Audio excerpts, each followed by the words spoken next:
अस्सलाम वालेकुम व्यूअर्स, मैं रफ़ाक के पास आपको अपने चैनल पे खुशामदीद कहता हूँ। आज जो टॉपिक हम डिस्कस करने जा रहे हैं है बड़ा शॉर्ट बट उतना ही इम्पोर्टेंट है। इम्पोर्टेंट इन अ वे कि शॉर्ट आंसर्स एक ऐसा टॉपिक है कि जिसमें बेशुमार गलतियाँ होती हैं और स्टूडेंट कभी भी पूरा उसमें जो स्कोर नहीं करता। माइनर से पॉइंट्स आज मैं आपसे शेयर करूँगा और अगर आपने इनको अंडरस्टैंड कर लिया और इन तक ग्रिप हासिल कर ली तो इंशाल्लाह शॉर्ट आंसर्स में आपके नंबर नहीं कटेंगे।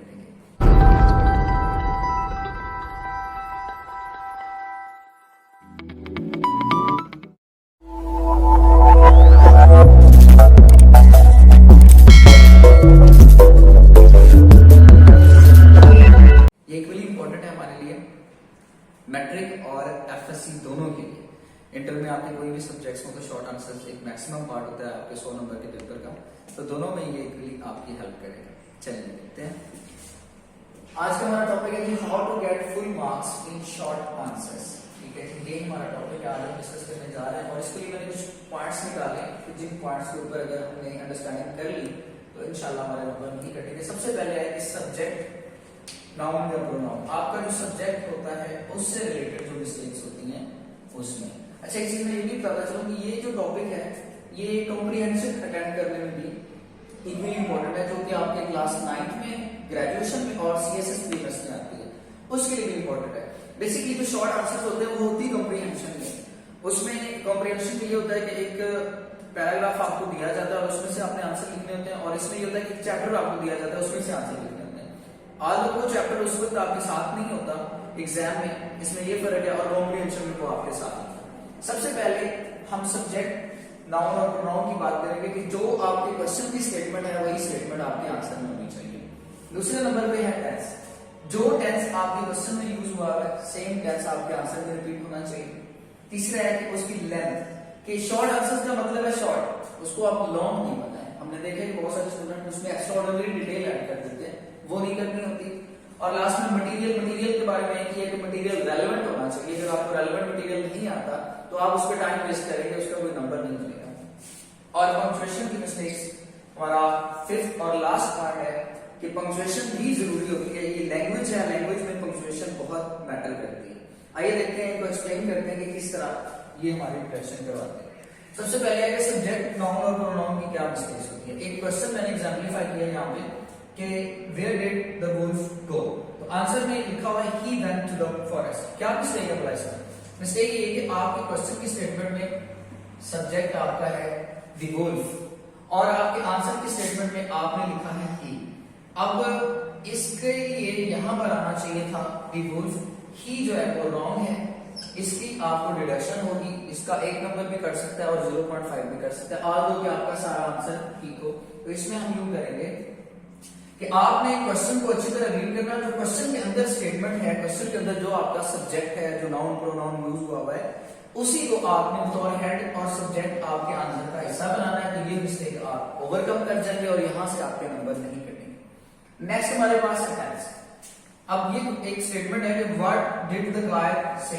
इसमें प्रॉब्लम ये होती है, स्पेशली 2 टेंसेस हमारे यूज होते हैं क्वेश्चंस में, या तो पास्ट इंडेफिनिट और या प्रेजेंट इंडेफिनिट। ज्यादा प्रॉब्लम्स हमें फेस करना पड़ती है पास्ट इंडेफिनिट में। उसमें क्यों प्रॉब्लम फेस करना पड़ती है? क्योंकि उसमें लिखा होता है डेट, जो कि ओवरलुक हो जाता है, और स्टूडेंट सिर्फ वर्ब को देखते हैं, वर्ब लिखा हुआ है से, और जब स्टूडेंट उसको आंसर लिखने जा रहा है तो वो लिखता है कायदे-ए-आज़म से। ठीक है, अब हुआ ये है कि उसने इस से को देखा, इस वर्ब को देखा और वही वर्ब रिपीट कर दिया। जैसा मैंने बताया था, जो वर्ब जो टेंस ऊपर हो वही टेंस आप आंसर में लिखी, लेकिन वो ये भूल गया कि इसके साथ सेंटेंस में डिड लगा हुआ। डिड के साथ से है, डिड के साथ से का मतलब होता है पास्ट इंडेफिनिट, और पास्ट इंडेफिनिट इंट्रोगेटिव और नेगेटिव में डिड लगता है, सिंपल में नहीं लगता। जब आप सिंपल में जाएंगे तो उसमें आप आंसर में सेकंड फॉर्म लिखेंगे, तो यहां पर इसका आंसर आना चाहिए था सेड। इस मिस्टेक के लिए, चाहे वो कॉम्प्रिहेंशन हो चाहे वो शॉर्ट आंसर हो, दोनों के लिए 1 नंबर कट सकता है और शॉर्ट आंसर आपके वेटेज 2 मार्क्स है। नेक्स्ट क्वेश्चन है हमारा लेंथ। लेंथ कितनी होनी चाहिए? पहले मैं कॉम्प्रिहेंशन के बारे में बताऊंगा। कॉम्प्रिहेंशन में स्टूडेंट ऐसा करते हैं कि उनको जब अंडरस्टैंडिंग नहीं हो पा रही होती तो वो एक क्वेश्चन का बहुत सारा आंसर लिख देते हैं और सोचते हैं कि इसके अंदर ही इसका कंटेंट आंसर है तो ये ठीक हो जाएगा। वो उसकी नेगेटिव मार्किंग हो जाती है, क्योंकि हमें सिर्फ उतना आंसर लिखना है जितनी रिक्वायरमेंट है, जितना उसने पूछा है, ना उससे कम और ना उससे ज्यादा। तो कॉम्प्रिहेंशन में इसका हल यूं होता है कि आप पैराग्राफ में से शॉर्ट आंसर्स जो आपके रेलेवेंट बनते हैं उनको मार्क करके फिर उसको क्वेश्चन की स्टेटमेंट के मुताबिक कन्वर्ट करके लिखें। जब आप मार्क कर लेंगे तो आपको पता चल जाएगा कि इस क्वेश्चन नंबर 1 का आंसर कहां से कहां तक है और आगे 2 का शुरू हो जाता है, तो आप 2 का 1 में नहीं लिखेंगे। अब अगर शॉर्ट आंसर की बात की जाए तो उसमें आपने देखना है कि आपसे कितनी इंफॉर्मेशन रिक्वायर की गई। जैसे इसमें सिर्फ पूछा गया कायदा साहब ने क्या फरमाया, तो आप सिर्फ शॉर्टली वो बताएं जो फरमाया। इसमें बताया कि वुल्फ कहां गया, तो आप सिर्फ ये बताएंगे वुल्फ कहां गया। आगे मतलब वो किसके लिए गया, वो क्यों गया, वो कब गया, उसकी जरूरत नहीं है। तो इसके लिए हम ये कहेंगे कि मैक्सिमम 2 सेंटेंसेस, आप 2 सेंटेंसेस में अपना शॉर्ट आंसर जो आइडियल उसकी लेंथ होती है वो 2 सेंटेंसेस होती है, तो उसको 2 सेंटेंसेस में वाइंड अप कर दें और रेलेवेंट रहें, आप इंशाल्लाह इसमें नंबर नहीं कटेंगे। नेक्स्ट है मटेरियल। अब हमें जो रेलेवेंट मटेरियल है वो लिखना क्यों जरूरी है। मटेरियल बहुत इंपॉर्टेंट है। साइंसेस के पेपर में सिर्फ मटेरियल देखा जाता है, लैंग्वेज के पेपर में मटेरियल आपकी की पॉइंट्स का एक हिस्सा है, नॉट एवरीथिंग कि मटेरियल को ही सिर्फ देखा जाए, ये बाकी पॉइंट्स भी देखे जाते हैं। मटेरियल भी एक इंपॉर्टेंट पॉइंट है, कह लेंगे 50% वेटेज आपका मटेरियल लगता है।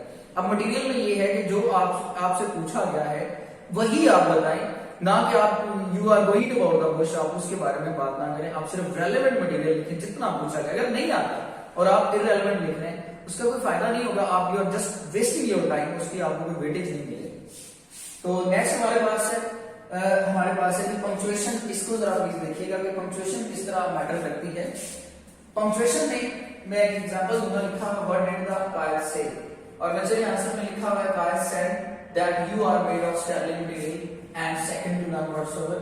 ये यहां तक आपका आंसर है। अब इसमें हम देखेंगे कि मिस्टेक क्या है और इस तरह के आंसर हमें देखने को मिलते हैं। पहली मिस्टेक इसमें ये है कि ये जो यू लिखा हुआ है, जब फर्स्ट पर्सन और सेकंड पर्सन हमारे लिखे जाते हैं ना इसमें, तो उसमें ये होता है कि वो डायरेक्ट स्पीच का हिस्सा होते हैं। जो आपके आंसर होते हैं जब वो थर्ड पर्सन में लिखे गए ही शी इट, तो वो डायरेक्ट स्पीच का हिस्सा नहीं होते। You and I and we direct speech का हिस्सा होते हैं और डायरेक्ट स्पीच हमेशा इन्वर्टेड कॉमास में लिखी जाती है। तो कायदे जो एड्रेस कर रहे हैं यू, तो ये इसका मतलब है कायदे के अपने अल्फाज हैं, तो यहाँ पर दैट नहीं आना, हमने यहाँ पर दैट नहीं लिखना।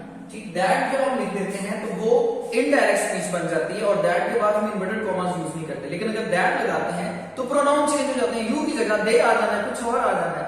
तो ये सेंसिटिव केस है। यहाँ पर कॉमा आया और यहाँ पर हमने इन्वर्टेड कॉमास लगा दिया ताकि कायदा के कहे हुए अल्फाज एज इट इज हम यहाँ पर लिख सके, तब आपका आंसर सही होगा। एक तो इसमें मिस्टेक ये है, ये मिस्टेक आपकी पंक्चुएशन की है। दूसरी मिस्टेक ये कि यू, अब आपने इन्वर्टेड कॉमास लगाए हैं तो आपका सबसे पहला लेटर जो है वो कैपिटल होना चाहिए।